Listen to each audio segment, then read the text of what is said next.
시편 91편 보시겠습니다.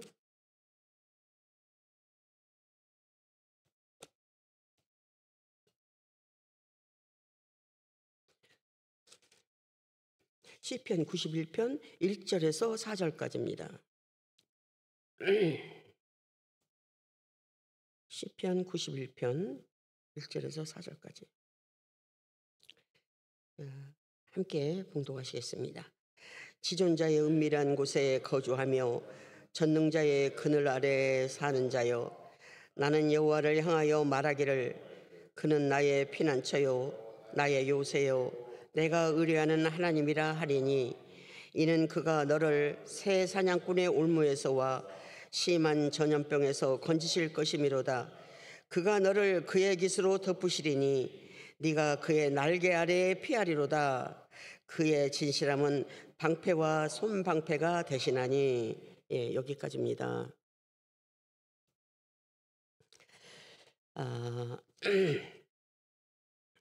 오늘 말씀에는 4절 상반절에 그가 너를 그의 깃으로 덮으시리니 네가 그 날개 아래 피하리로다. 지금 우리가 폭우가 내리면요, 어미 독수리는 날개를 활짝 펴가지고 그 새끼 독수리가 비를 맞지 않도록 이렇게 우산이 되어준다 그래요. 이와 같이 우리 하나님은 또 여러분을 그 깃으로 덮어주시고 우리를 그 날개 아래 피하게 하신다고 이렇게 말씀하셨습니다. 어찌 그 말씀이 그리 꿀같이 달고 오묘한지 모르겠습니다. 폭우가 쏟아질 때라든지 강한 햇빛이 내려 쫄 때 그늘이 있다면 누구나 다 들어갈 거예요. 견딜 수가 없으니까. 우리가 이 세상에 살아가는 동안에 하나님께서, 예수님께서, 성령님께서, 삼위일체 하나님께서 우리의 그늘이 되어주십니다. 기독교와 세상 종교와의 차이점이 있어요. 뭐냐면 세상 종교는 사람이 하나님을 향하여 나가는 거예요. 어떤 신을 향해서 부단히 나가는 거예요. 찾으러 가는 거예요. 그런데 우리 기독교는 하나님께서 인간의 몸을 입고 내려오신 거예요. 그래서 근데 그것도 하나뿐인 독생자 예수 그리스도의 모습으로 우리에게 내려오셨습니다. 이 아침에요, 특별한 시간을 갖고자 합니다. 왜냐하면 나의 인생에 찾아오신 하나님, 폭풍 중에 그 깃으로 덮어주신 하나님, 그리고 제가 왜 여러분들과 독수리 크리스찬이 되자고 이렇게 외치게 되었는지, 저는 독수리에 대해서 매료되었습니다. 그래서 왜 그랬는지, 그리고 최근에 있는 일까지 여러분들과 나누고 싶습니다. 제가 지금 애나보에 온 지가 17년이 됐습니다, 벌써. 그렇지만 제 개인적인 얘기를 한마디라도 공개 석상에서, 물론 할 기회도 없었지만 해본 적은 없습니다. 그래서 기도하는 중에 지난번에 말씀하신 하나님께서 너 최근에 받은 은혜 나누면 되지 않니? 하고 저에게 용기를 주셨던 하나님께서 네가 처음 하나님을 만났을 때, 나를 만났을 때를 얘기해 주면 어떻겠니?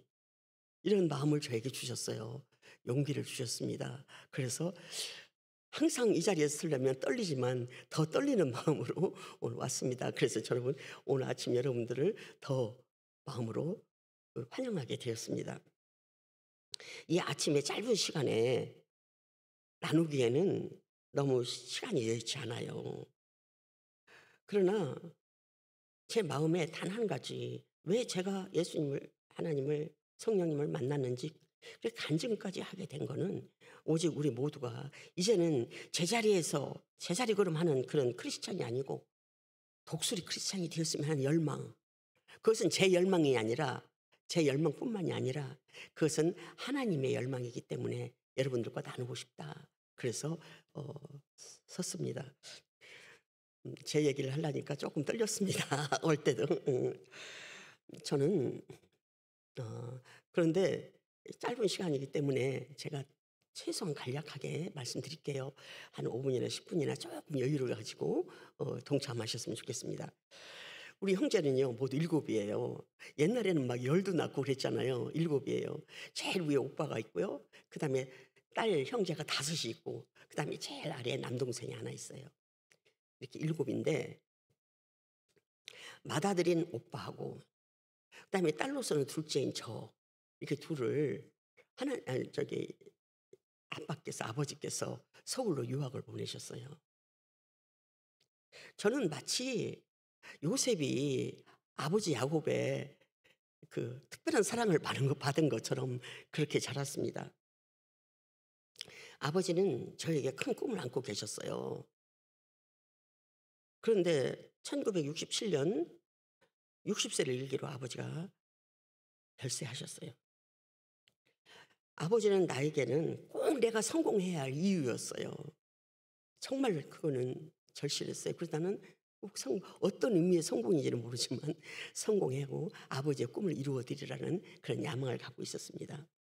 그런데 아버지가 별세하신 것은 저에게는 큰 충격이었어요. 그래서 아버지의 장례를 마치고 다시 서울로 향하게 됐는데 그때 제 나이가요 21살이었습니다. 예.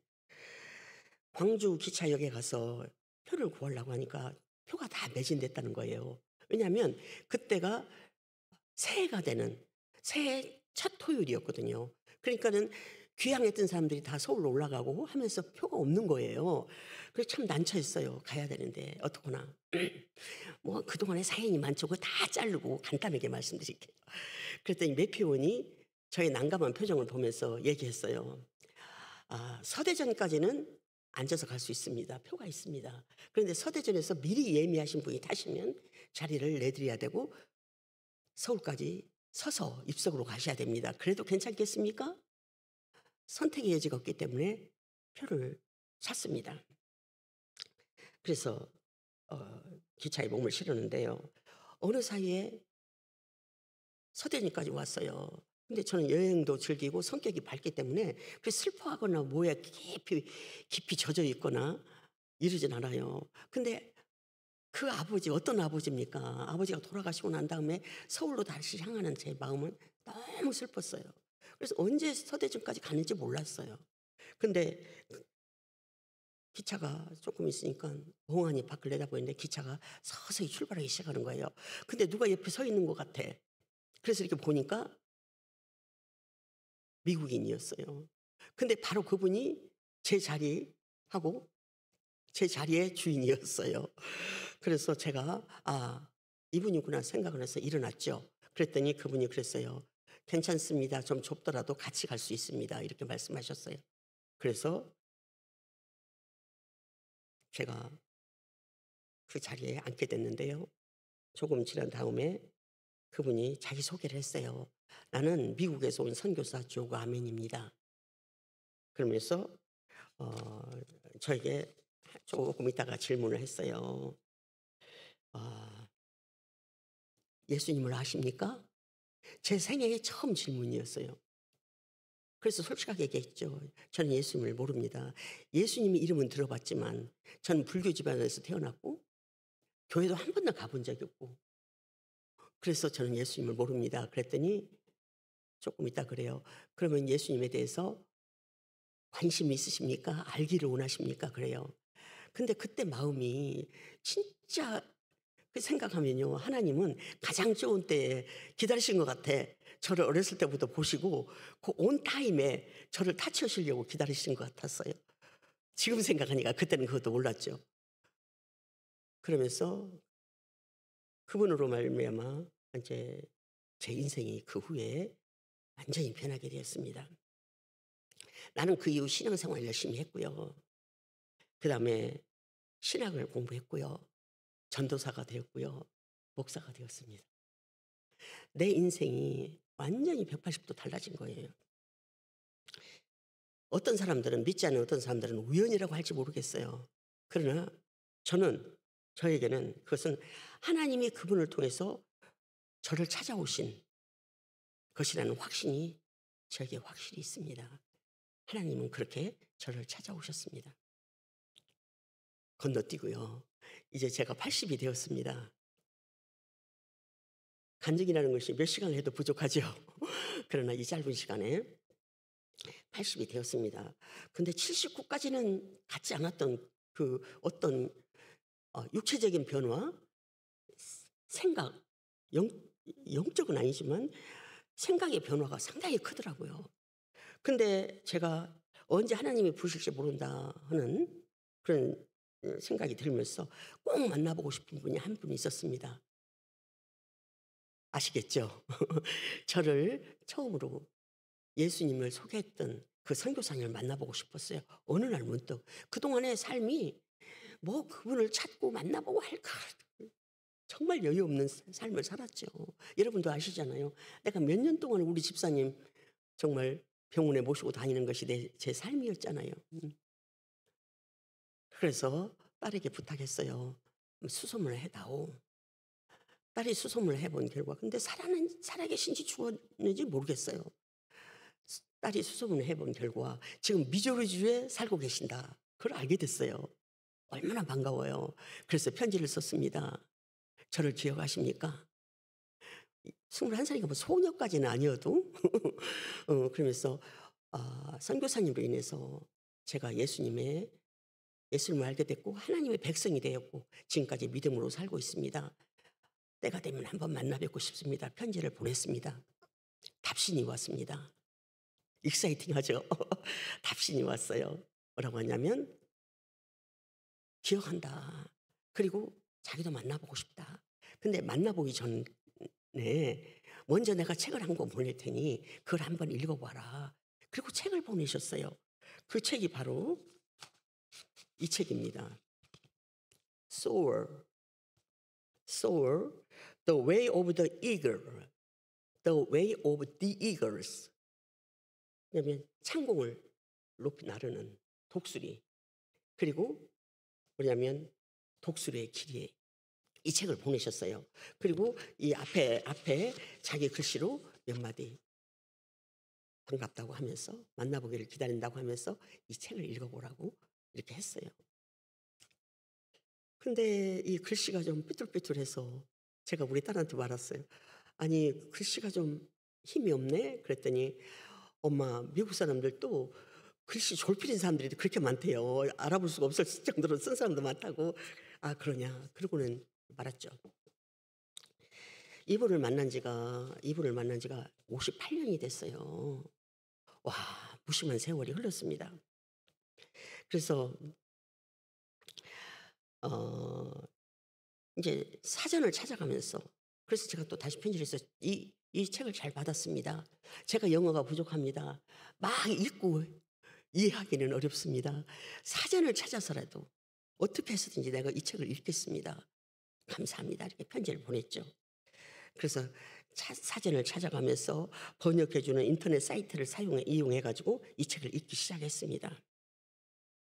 보니까 그분은 40년간 감옥 선교를 하셨더라고요. 벌써 거기서부터 은혜가 됐어요. 근데 그분이 그 책에서 얘기했어요. 그 퀴퀴한 냄새 나고 그냥 정말 다시 재기가 불가능한 그 죄수들 그 속에서 일하고는 싶지 않았다. 근데 자기를 하나님께서 그렇게 인도하셨다. 그래서 내가 거기서부터 감동을 받았어요. 그래서 이 책 속에 감옥 선교를 40년간 하면서 하나님께서 이분을 통해서 역사하신 다른 것 아니고 정말 구제불능의 사람이 복음을 듣고 하나님의 자녀가 되는 놀라운 역사들이 소개되어 있어요. 얼마나 은혜롭든지. 제 생각에 이 은혜를 나만 간직할 수 없다. 전하고 싶다. 누구에게 말하고 싶다. 그러면 구역 예배라든지 이렇게 속모임이라든지 아니면 성경 공부라든지 이런 거 또 친한 사람과의 만남에서밖에는 그 정도. 그러나 알리고 싶다. 한 사람이라도 정말 이 책을 읽고 이제 제가 제 말을 듣고 하나님께로 돌아온다면 저는 너무 좋겠다 이런 생각을 했어요. 그래서 지금 이 번역은 엄두도 못 냈죠. 그런데 우리 딸들이 저한테 권유했어요. 엄마 엄마가 그렇게 은혜를 받았다면 번역을 하세요. 그래서 믿지 않는 분들, 또 형제들, 아직도 주님 앞으로 돌아오지 않은 형제들, 또 이웃들, 그리고 믿는다 할지라도 제자리 걸음하고 있는 정말 형식적이고 의식적인 신앙생활하는 그 안타까운 분들에게 나누어 드리세요. 번역? 저에게는 너무나도 생소한 일이었습니다. 그런데 이제 우리 딸들이 도와주고, 또 감사한 게 지금은 얼마나 컴퓨터가 발달이 됐는지 이게 번역을 도와주는 사이트가 있어요. 그런데 이제 처음에 파파고라고, 그거는 해석이야. 해석. 그래서 제가 또 감사한 거 뭐냐면, 제가 지금은 누구나 다 이 컴퓨터 하고요. 또 이 저기 전화 기록 얼마나 손에 보이지 않을 정도로 하잖아요. 그렇지만 제가 학교 다닐 때 그때는요. 제가 선교부에서 일을 했는데, 길죠. 그거는 생략하는데, 선교부에서 일을 했는데 제가 타이피스트였어요. 하나님께서 그때 오늘의 나를 위해서 그때 준비하셨던 것 같아. 그래서 이걸 찍으면서 번역한 것을 이렇게 했어요. 근데 처음에 파파고라는 것으로 해석해 주는 것으로 쭉 이게 160페이지가 넘습니다. 한 번 했어요. 그런데 그다음에 그걸로는 안 되겠어. 예를 들어서 아버지가 방에 계신다, 뭐 이렇게 해갖고는 안 되잖아요. 책이라는 게 이 책을 읽음으로 해서 대화가 되고 이야기가 돼야 되잖아요. 근데 그다음에 이제 차트 GPT라는 그 저기를 그다음으로 저에게 우리 딸이 알려줬어요. 그래서 그걸로 하니까 얼마나 매끄럽고 아름답게 표현이 되는지. 그래서 이제 그걸로 처음부터 다시, 그러니까 제가 이 번역을 시작한 것이 작년 11월이었어요. 근데 이제 겨우 끝냈습니다. 2번, 3번 연거푸서. 그리고 하다 보면 스펠링 하나 틀린 것으로 인해서 전체가 또 아는 부분이 또 달리 해석이 될 수도 있잖아요. 표현이 될 수 있잖아요. 그러면서 그렇게 씨름을 했는데 그 시간들이 얼마나 은혜로웠는지, 얼마나 은혜로웠는지 그 속에서 살았습니다. 세상도 나도 없고 오직 구속한 주만 보이신 그런 행복한 시간을 보냈습니다. 그래서 번역을 하기 시작했는데 제가 생각을 했어요. 우리 딸들이 엄마 팔순에 뭐 소원이 있어요? 아니면 한국에 가고 싶은지, 고국이니까, 아니면 정말 여행하고 싶었던 어떤 데가 있으면 거기를 가고 싶다든지 말씀하세요. 근데 저는 다 그런 거 소용없어요. 가서 팔순이라고 무슨 한복 입고 잔치하고 I don't like that. 그럴 여유가 있으면 차라리 선교하겠다. 그건 참. 그리고 그동안에 우리 교단에서 어 많이 그 선교도 가고 이렇게 총회를 전국적으로 미국 전역을 돌면서 했기 때문에 여행 가본 데도 많아요. 가고 싶은 데도 없어요. 그리고 지금 현재 몸도 따라주지 않고. 근데 단 한 가지, 만일 그렇다면 내가 미주리주에 있는 선교사님 그분을 한번 만나보고 싶다. 그 대신에 썸머 베케이션 때 이번 여름에 너희들 꼭 같이, 제가 딸이 셋이지 않습니까? 딸과 우리 손녀까지 베케이션이니까 함께 가서 그분을 만나고 감사 인사를 드리고 교제하고, 그리고 그분이 그렇게 오랫동안 감옥 선교를 하셨으니까 얼마나 은혜로운 말씀들이 많겠어요. 그 말씀을 나누어 주신다면 저뿐만이 아니라 우리 애들에게도 얼마나 은혜가 될까. 정말 신앙의 어떤 뛰어넘을 수 있는 어떤 귀한 기회가 되겠다 싶어서 그걸 꿈꾸면서 열심히 했어요. 그리고 제가 번역을 했다고 한국말로. 그리고 그분은 그랬어요. 그 책에서 자기 인생이 라이프가 둘이라면 그 하나는 한국에서 보내고 싶다. 왜냐? 한국에서 감옥 선교를 시작했대요. 자기가 하려고 해서 한 게 아니라 그렇게 하나님이 인도하셨어요. 한국에서 20년간 감옥 선교를 하신 친한 목사님이 계셨는데, 이분이 한국에 갔는데 그분에게 자기가 지금 안식년이 돼서 잠깐 미국의 가족들에게 갈 건데 당신이 그동안 조금 맡아주겠냐. 처음에는 노 그랬대요. 그런데 그러면 그분이 오실 때까지만 이렇게 했는데 하나님께서 그걸 깊이. 근데 그 아내가 얘기했대요. 왜 당신 표정이 그러냐. 근데 자기는 믿는다. 당신이 여기에 시작하면서 나중에 이 선교를 굉장히 좋아할 거다 이렇게 말해 주었대요. 그래 가서 한 것이 40년을 하게 된 거예요. 그래서 아 정말 어 그분을 만나고 싶은 그런 마음에 더 열심히 했어요. 그런데 예를 들어서 이제 알아봤어요 제가. 그랬더니 책을 번역해서 출판하려면은 저자의 퍼밋 허락을 받아야 되고 그다음에는 미국에서 그 출판사가 있었을 거 아니에요. 그 이 책을 펴낸 출판사와 내가 한국의 어떤 출판사를 정하면 두 출판사 손익이 있으니까 이익 관계가 있으니까 서로 이게 타협이 돼야 된다고 그래요. 그리고 또 이 출판을 원하는 사람이 상당히 많더라고요. 거금을 출판사에다 먼저 내야 돼요. 이러한 것들이 있더라고요. 그래서 anyway 하나님이 원하시면 인도하실 것이다 생각을 하고 어 조금 간단하게 하겠습니다. 시간이 많이 갔는데 어 하고 시작을 했죠. 그리고 그 선교사님을 만나서 그런 것들을 상의하고 이렇게 하리라 생각을 하고 참 그렇게 했어요. 그런데 어느 날 우체통 열어보니까 카드가 하나 왔어요. 근데 보니까 미세스 주 가멘 이렇게 써 있어요. 예감이 이상하잖아요. 왜 가멘 선교사님이 카드를 보내지 않고 사모님이 보냈을까? 열어보니까 디어 영순 그러면서 슬픈 소식을 전하겠다 그러면서 My husband 주가면 passed away. 하느님 나라로 갔다는 거예요. 그리고 3월 15일 날 지난 3월 15일이에요. 이게 아주 최근 일이기 때문에 여러분들하고 더 나누고 싶었습니다. 3월 15일 날 그분이 다니시는 교회에서 장례식이 이루어진 거예요. 황당했죠. 나도 모르게 눈물이 나오더라고요. 제가 그분이 조금 더 살았더라면 제가 조금 일찍 서둘렀더라면 만나 뵐 수 있었지 않았을까 하는 아쉬움이 있었습니다. 그러나 이제는 후회해도 소용없는 일이고 그래서 잠시 마음을 추스리는데 이런 마음이 왔어요. 이제 그분은 돌아가셨으니까 그분이 유작이 되잖아요.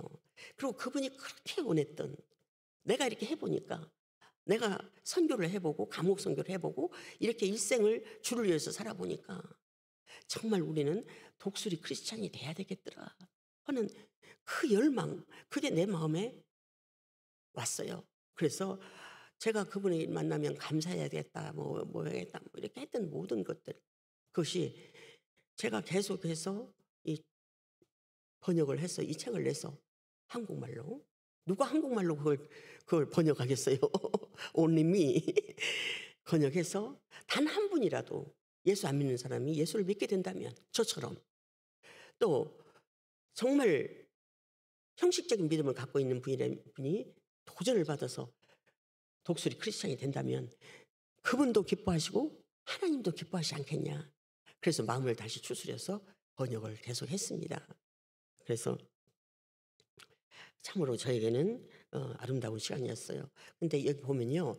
그분이 살아계실 때 ARM이라고 선교 재단을 세웠어요. 그러면 A는 아메리카, 그 다음에 R은 리해빌리테이션, 그 다음에 M은 미니스트리, 재활. 네요. 근데 거기서 하는 가장 큰 일이 뭐냐면 자기가 감옥 선교를 하다 보니까 정말 예수를 영접하고 뜨거운 마음으로 세례받기를 원하는데 감옥은 세례탕이 없잖아요. 그리고 죄수들이 한 발짝도 감옥 밖을 나갈 수가 없어요. 그러니까 어느 교회 가서 세례를 주고 온다 이건 상상도 못하는 일이고 그래서 이분이 생각하고 하나님께 기도하면서 이 재단을 세워가지고 뭘 했냐 포터블 세례탕을 만들었어요. 그래서 그걸 갖다가 원하는 감옥에 미국 전역 세계적으로 그래서 원하는 감옥에 그 세례탕을 그러니까 조립식이죠. 그 세례탕을 보내는 그런 선교부예요. 놀랍지 않습니까?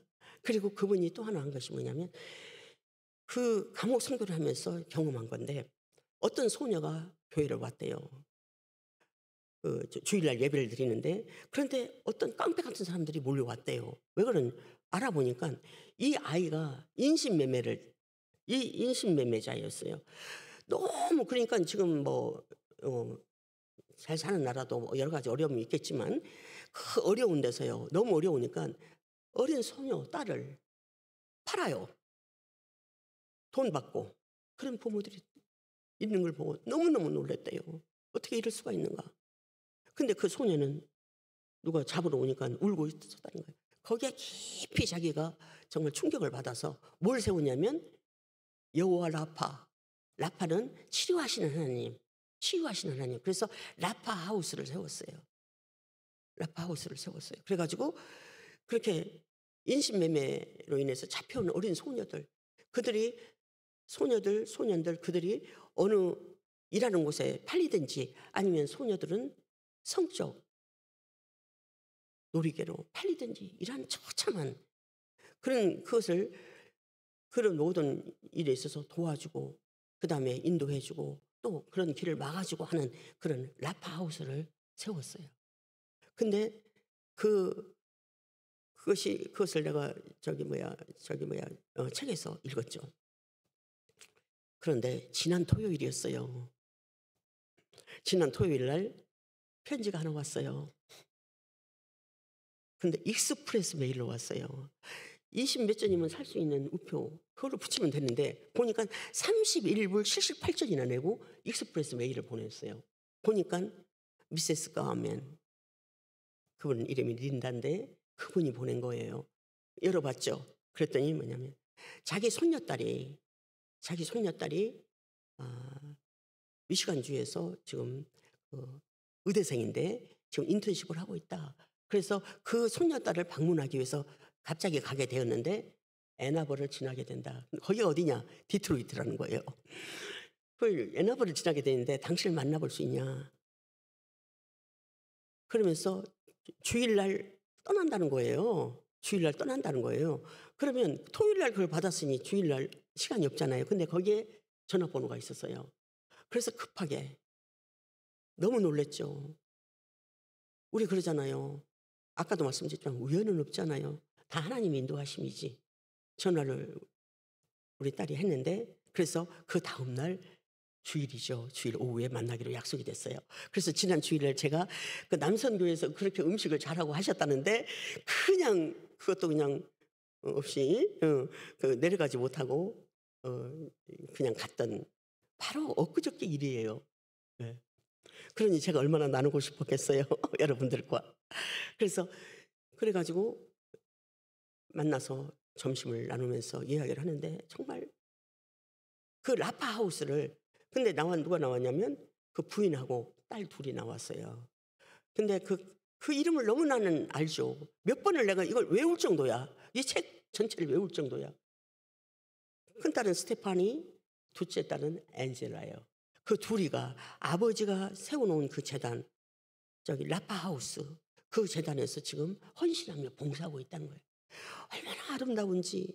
그리고 그분들은 보니까 엄마도 그렇고 그분들은 정말 독수리 크리스찬이었어요.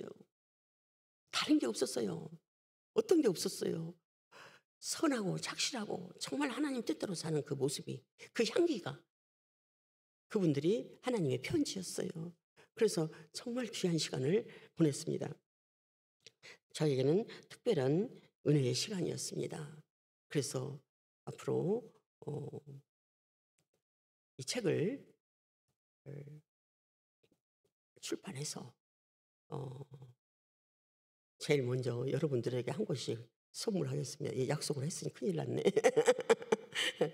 그리고 오늘 아침에 하나님 독수리 크리스찬이 되기로 마음에 다짐하신 분들 한 분이라도 오늘 참석했으면 좋겠습니다. 근데 이렇게 보니까 우리 집사님이 딱 오셨어. 그동안에 토요일날 못 오시는 게 너무 반가웠어요. 너무 반가웠어요. 그래서 그랬는데 우리 결론적으로는 우리 독수리는 이제 다음 한 주 저 독수리에 대해서 독수리의 특징과 하나님과의 하나님이 왜 이렇게 말씀하셨는가를 대조하면서 한번 은혜를 더 나누려고 그래요.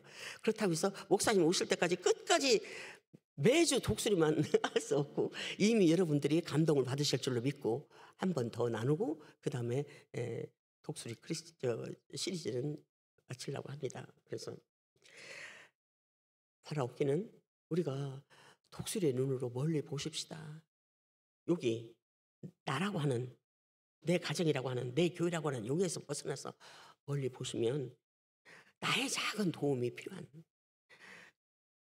곳이 있는지, 또 인간의 그 인생의 삶 가운데 폭우로 인해서 떨고 있는 이웃이 있지 않은지,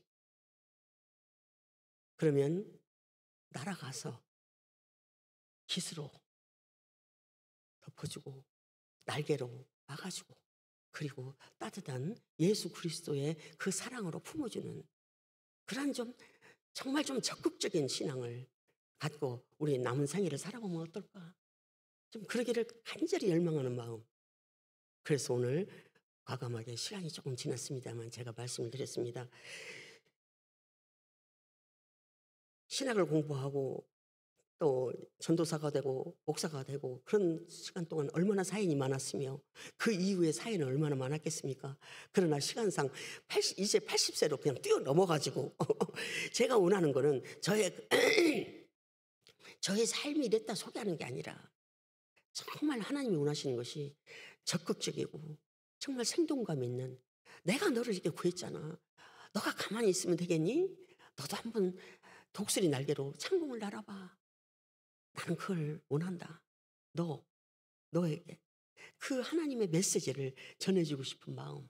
그래서 조금이라도 여러분들에게 도전이 되셨다면 저는 이번 기회가 하나님이 주신 기회라고 생각을 합니다. 그래서 참 하나님께서 아까 그 10시편 91편 4절에 보니까 그의 깃으로 그의 날개로 우리를 덮어주셨다고 했지 않습니까? 예. 그러면 예수를 닮는 게 뭐냐? 우리도 그분이 하셨던 것처럼 우리도 해. 그것이 닮는 거죠. 더 이상 편안하다, 안전하다. 내 자식 잘 되게 해주세요. 나 편안하게 해주세요. 나 건강하게 해주세요. 거기에 머무르는 그런 닭 같은 신앙인이 아니라 창공을 나르는, 그래서 정말 하나님이 원하시는 그런 아름다운, 내가 너를 보니 내 마음에 합하구나 칭찬받는, 그래서 언젠가 하나님 만났을 때 하나님 품에 안겨서 정말 감사할 수 있는 저와 여러분이 되시기를 예수 이름으로 축원드리겠습니다. 기도하시겠습니다.